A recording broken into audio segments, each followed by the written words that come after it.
And as the most European of the non-European countries, Canada looks first to the European Union to build a better world.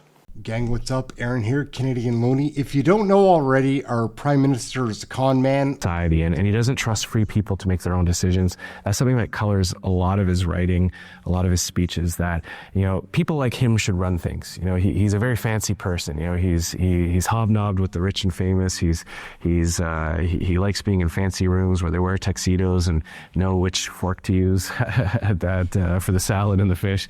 Some associates of Epstein, like Flavio Briatore, are there, but also, you know, HSBC was laundering money for drug cartels. And who didn't go after them when they were in charge of the Bank of England? Mark Carney, who is now Prime Minister of Canada. And everyone's leaving. And while he was head of the Bank of England, you know, there's pictures of him hanging out with Ghislaine. Who's, you know, Father Robert Maxwell was banked by Safra, among other things. So. Well, I remember him from my childhood. Look inside yourself, Rosemary. How many kids did you molest with Jeffrey Epstein? More than just elbows. These are Muslim values. These are Canadian values. Merci beaucoup. Merci beaucoup, tout le monde. This guy is such a creep. I wonder what he's going to say. How are you going to deceive us today there, Mark Carney?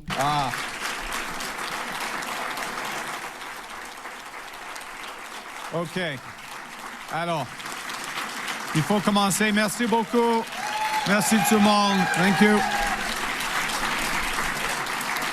Thank you. Thank you all. Thank you all. Thank you, James. Thank you, Elder Morin. Hi. Yeah, she reminds me, she thinks my RAM memory is better than that. I can take it from there to here. I'm going to come back because we have a relationship that goes back a bit. It's great to be in Edmonton. I'll come back to that in a second. But I'm going to get right down to business. I know this room didn't take the summer off, so it's not really back to school, but September always has that feel. And let's face it, we are in a crisis. We are in a crisis. The global trading system has been upended. Supply chains have been destroyed. McDavid is unsigned.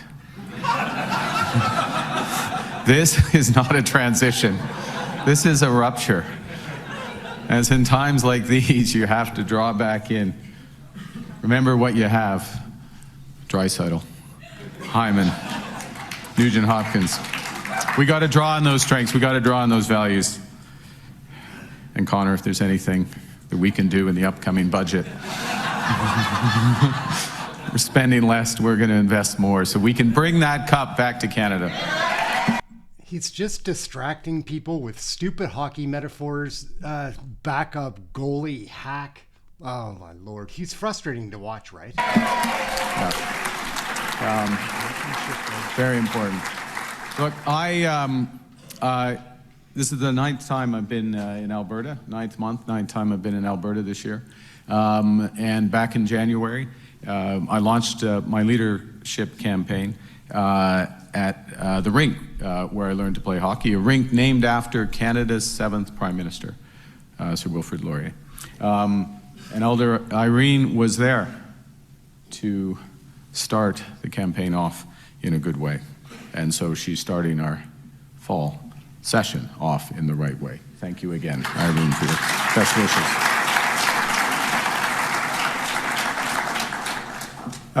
You know, you come back home, we all go back home when we can, even if it's you know, mentally, virtually, to draw on the values and the friendships that you have. And Edmonton is where I learned the values that this group is putting together, values of hard work, solidarity, humility, learning from our mistakes, always trying to be better.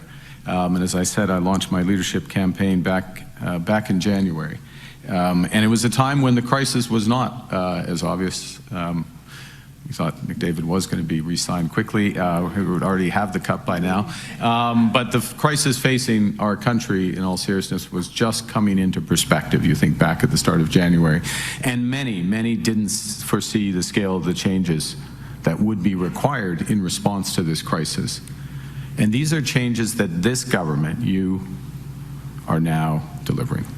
So it is my great honor to return to Edmonton in the great company of 168 fellow Liberal MPs who are absolutely focused on the work ahead. Thank you for listening.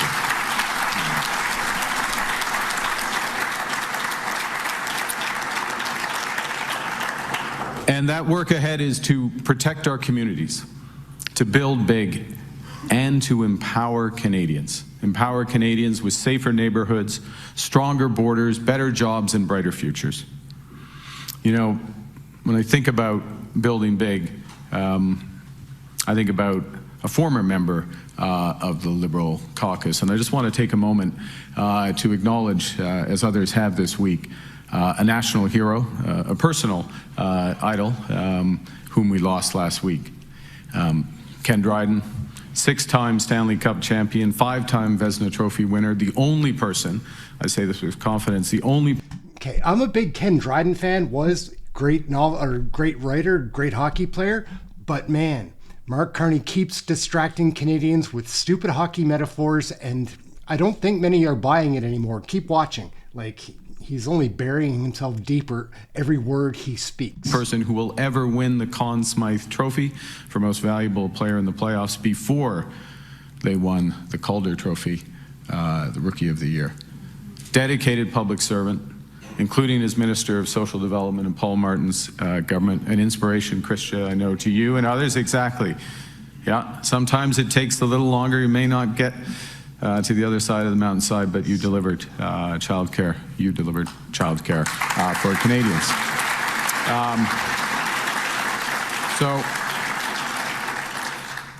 You know, few Canadians have given more or stood taller for our country, and he has a life that held many lessons for all of us. I remember as a kid when Ken took a year out at the peak of his playing career to go back to his studies, to go articling. Give you a sense of a bit of balance in the life. I mean, if you can call being a lawyer balance, but hey, diversity, you can. I know a lot of this room can call that balance.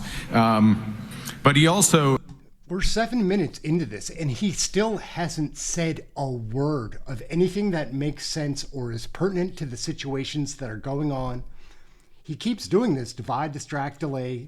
It's a Liberal tactic straight from Trudeau's playbook. I included this observation. I remember hearing it before, that politics is like hockey. It doesn't build character, it reveals it. Okay. And the character of our government will be revealed by our focus and our delivery.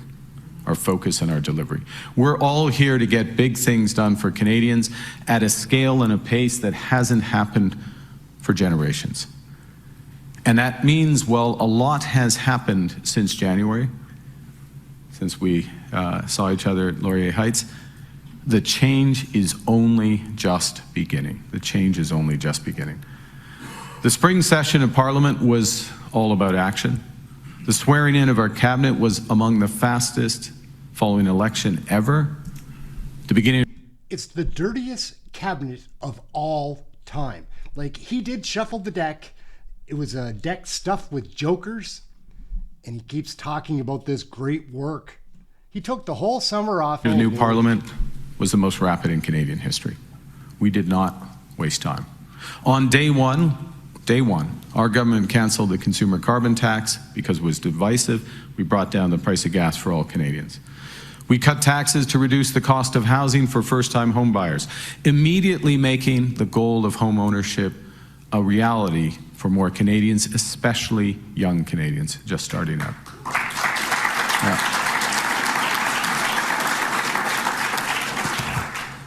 We cut taxes for the middle class. Thank you, Minister of Finance. We cut taxes for the middle class. Did you get your $9? Maybe you got 15? Yeah, thanks a lot, Mark Carney. Great job. Delivering tax savings for 22 million Canadians.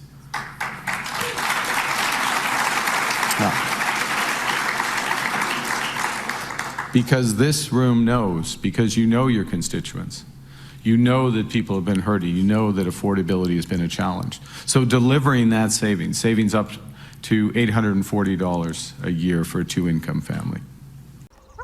Hey, that's something everyone can enjoy. We started as we mean to go on. We passed that Building Canada Act with bipartisan support to unleash the potential of the combination of one Canadian economy and a series of transformative nation-building projects. We fulfilled our election promise. We eliminated all federal barriers to interprovincial trade by Canada Day. And over the summer, we opened the new Major Projects Office right here in Alberta to have a single point of contact to get those nation-building projects built faster by streamlining and accelerating regulatory approvals and by helping to coordinate financing. This summer, we also held 3 summits to engage First Nations, Inuit, and Métis leadership on their priorities and their opportunities for economic ownership and broader benefits from these generational transformation in the Canadian economy. We have to get that right. In recent weeks, we've launched historic initiatives and investments to protect workers in those sectors most affected by U.S. tariffs and to help our businesses build their competitiveness and diversify their products and their markets. We're providing billions of dollars of liquidity and capital, as well as targeted regulatory relief, so businesses have the time and the resources they need to seize new opportunities. And we're ensuring that hundreds of thousands of workers can get the skills that they'll need to participate in the new economy. This fall, we will propose legislation to make bail laws stricter for home invasions, for car thefts, for gang crime, shield Canadians from gun violence, and protect religious and community spaces from violence, intimidation, and hate.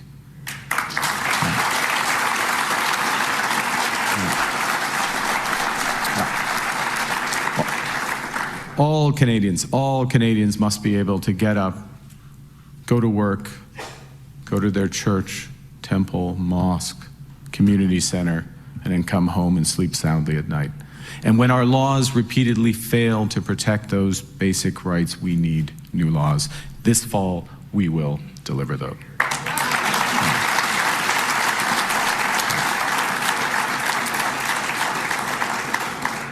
Now, our 6th mission is to return Canada's immigration rates to sustainable levels while working to attract the very best talent in the world to help build our economy. And that includes bringing the total number of temporary workers and international students to less than 5% of Canada's population by the end of 2027, down from its peak of 7.25% last year. Now, it's clear that we have to work to continue to improve our overall immigration policies, and the temporary foreign worker program must have a focused approach that targets specific strategic sectors and needs in specific regions. So we're working on that, setting those goals, adjusting, and working to ease the strain on housing, public infrastructure, and our social services while we build that strong economy. We are welcoming. Canadians are a generous people. We're welcoming people to our country. We have to make sure we have the capacity to fulfill that welcome. Now,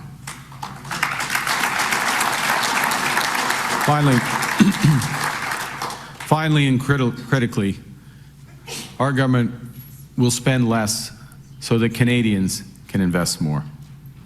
In the election, we made a clear commitment to Canadians to bring a new fiscal discipline to the federal budget.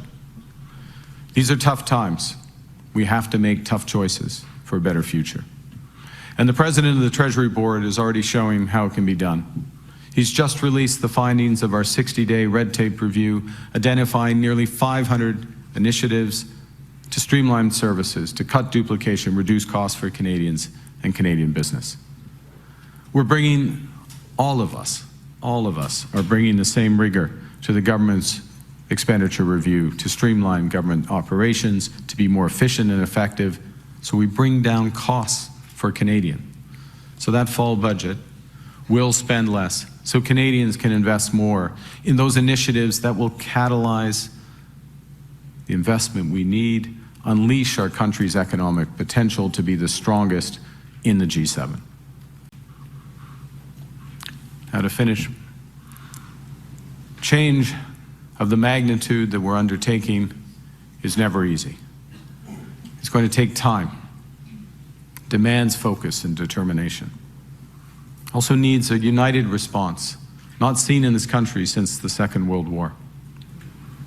It's never been more necessary for us as Canadians to put aside our differences and focus on the things that we can control. Set aside the negative, focus on the positive.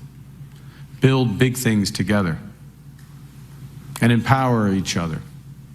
And while this moment has revealed that there are limits, and there are limits to our economic independence right now, those limits we have to tackle head on.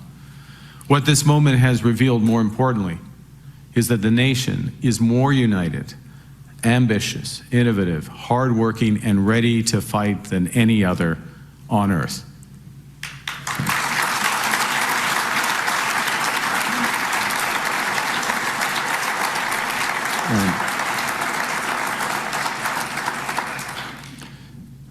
The game revealed the strength of Ken Dryden's character.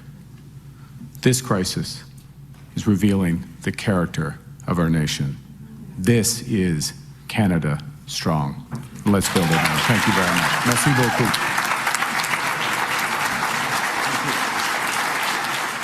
So I don't really know what to say about our Prime Minister of our new government, Mark Carney. Like, it's not really a show and tell. It's more a channel that just wants to show. You can make up your own mind. I know that I'm shooting off my mouth here a lot about what's going on, but I pay close attention. If you want to learn anything more about Canadian federal politics, get yours right here. My name's Aaron. This is Canadian Looney. Like, share, subscribe. We cover all the live question periods. It's a really fun experience. It's an entertaining hour. Come and join us on Monday. They're back September 15th. Thank you very much for watching. Aaron Canadian Looney. Smash the subscribe and like. We'll catch you in the next video. Later, gang. Canada's broken, and Canada's broken because we're stupid. Okay? Canada's broken because we're stupid.